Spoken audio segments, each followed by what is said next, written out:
Howdy piggers, how are you doing today? I guess they're too busy to say hello back.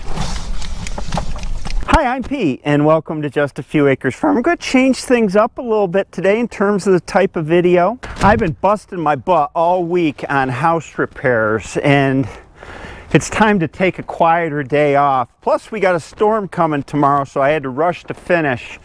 So I'm going to do some talking, about something I think that's important to me and hopefully to you too. Today I want to talk about the merits of taking the road less traveled. And if you summarize my life, that would probably be the road that I took. And it really revolves around the merits of simplicity.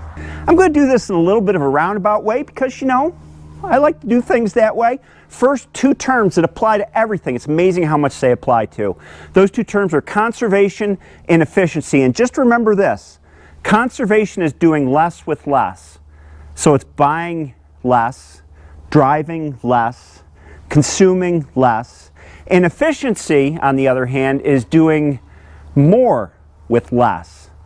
Doing the same sorts of things that you're doing right now, only using less stuff, using less raw material. Efficiency is usually achieved by adding more complication, while conservation is usually achieved by adding more simplification. Here's an example that rolls the conservation and efficiency and complication and simplification all together. So you have two choices in your mode of transportation. You can choose to drive your 20 or 30-year-old car that might not get very good mileage but is comparatively simple compared to a modern car, and you can choose to drive that car less, so you're burning less fuel. It's kind of boring, Conservation is often seen as boring. Oh, I can't go out and do these things that I used to do. Well, your choice with efficiency is to buy a brand new car that, say, gets twice the miles per gallon as your old car, and you can drive twice as much for the same gallons of gas. That's doing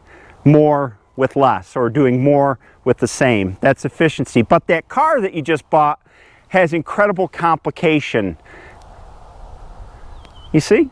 Yeah, it's kind of it. And now let me toss another term into the mix. I promise you this is going somewhere, and that term is Occam's razor. I live my life in the majority by Occam's razor. And Occam's razor simply states, if you're given the choice of two solutions, the simpler one is usually the better one. Less moving parts, easier to achieve. Yeah, that's what always makes sense to me.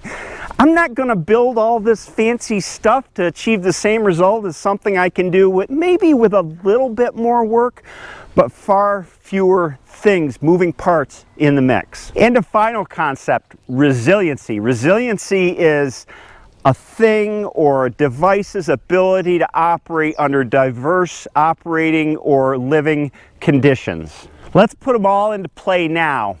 We have a planet that has more and more people on it as time goes on. Nobody can argue with that, but we only have the planet. So we have a fixed amount of resources and more competition for those resources by more people.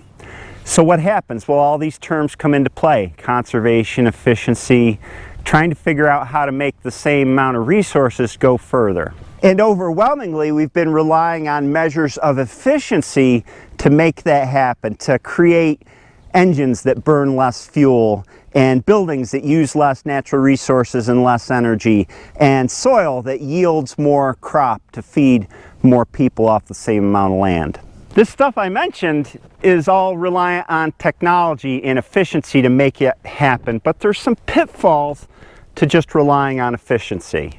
One, devices get more complicated. There's more parts and more things can go wrong. Think of a modern car or a modern high-performance building.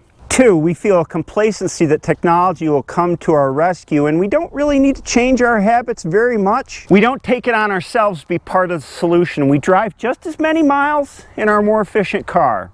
Three, ironically, we use more resources to build that superior technology. Think of batteries in cars or these solar panels, which use elements that are getting scarcer and scarcer and harder to find. Four, it makes us more dependent on larger and more complex systems that are outside of ourselves for the manufacture and repair of those things. You got to take your car to the dealer now, Five, we're distancing ourselves from natural processes. When I renovated this house, Everything that the house was built of came directly from nature or with very minimal processing and could be returned to nature via rot or compost. Now, probably half of what houses get built out of is plastic.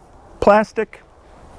Can't take that down to the woods. And finally, 6, 5, 7, 8, I don't know where I'm at, but all these alarm bells start going off in my head because my head's wired for Occam's razor and resiliency, and all this stuff with efficiency is going the opposite direction. Look at all these calves, they've all come in. Some are getting a drink, but they're all together. That old Titus, he's a big bull. He keeps knocking this over. Well, where did your salt go? Oh, there it is. We got to put this back in here. Protect it from the 3 inches of rain we're supposed to get tomorrow. What? What are you guys belly aching about?